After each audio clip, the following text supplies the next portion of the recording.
Well, hello there everyone and welcome to yet another video over here on Anton's Hardware channel. First of all, I would like to thank everyone who subscribed to me since the beginning of the year. It's been, well, there have been a lot of new subscribers, so I'm really happy with that. And to kick off the new year, I'm making a review about this sound card. It's the Asus Raid Pro, Strix Pro, this sound card, and it comes with a large knob. Let's find out how good this sound card is.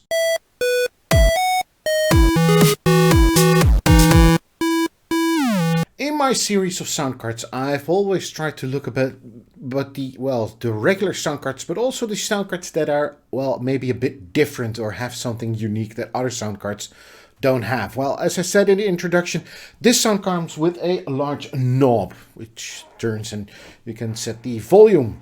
It also has some other features, which I'm going to tell you about a bit later on. But first of all, let's take a quick look at those specifications. The Asus Strix Raid Pro was first introduced back in 2016, so that makes this card 4 years old. It has a PCI Express interface. The signal to noise ratio is 116 decibels, which is about average for sound cards. There's nothing too exciting there. The audio processor is the C-Media 6632AX, and this is the same audio processor that is used in the Asus Sonar AE card. Now, that card I really liked, so that bodes an excellent experience in the future. The digital to analog converter is the ESS Saber 9006A. Well, I'm happy to say that it's a Saber. I love this digital to analog converter.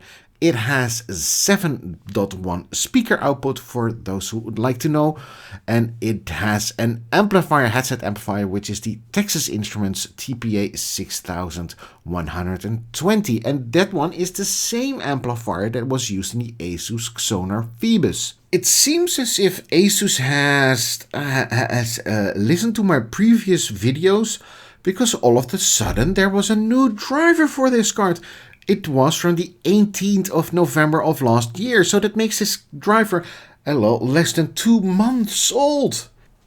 And after installing those drivers, I went over to the driver interface, and well, there's nothing really exciting going on except for the Strix Raid button in the right bottom. We're going to look into that a bit later on, but still there's nothing really going on, just some clicking of some buttons over there. I didn't think that the system would react, because the changing between the headset and the loudspeakers, well, that's not always as clear as it should be. You can hear a big click when you change the channels on the sound card itself between the headset and the loudspeakers. Here you can set the playback configuration, which is all kind of standard. The bits and everything else, the line in, line out, and everything else. Now, as I said before, this sound card comes with a large knob, and this volume knob you can turn the volume higher and of course lower. And this card also has a nice feature, and that if you press the knob, it will turn automatically to speaker if everything goes according to plan. And there you go. It turns automatically to speaker, so you don't have to Alt tab into your Windows main screen, your desktop, and switch audio.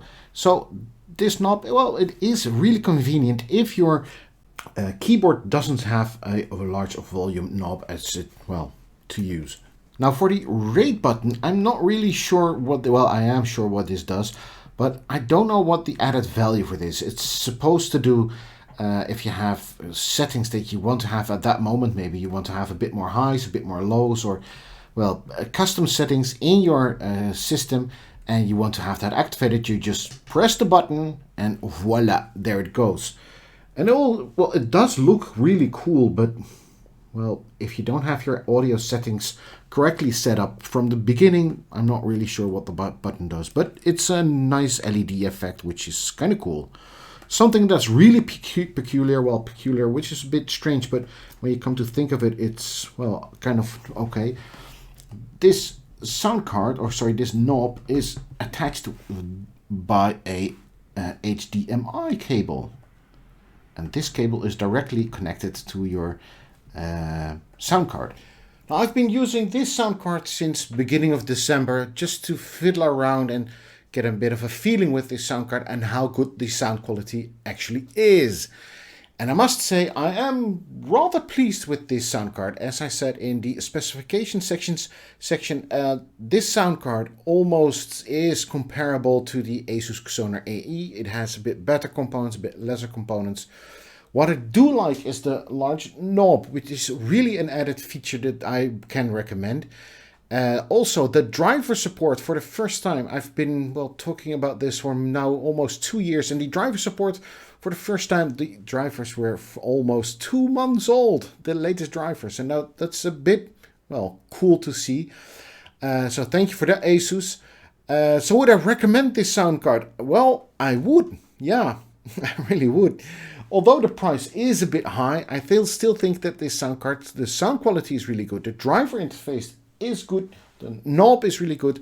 The only main downside to this sound card is that it needs to have a PCI Express power supply, extra cable or connector that is used up. So if you only have two and your video card also needs to have two, you have to buy a whole new power supply. Well, these days most systems have maybe 4 of these connectors, so there's nothing really that's going to stop you there, but still it's a bit of a downside. I really don't think that this will add a bit better or a bit cleaner sound than regular PCI the power supply through the PCI Express lane. So that's it for me for today. Please leave a like and don't forget to subscribe, and I hope to see you soon.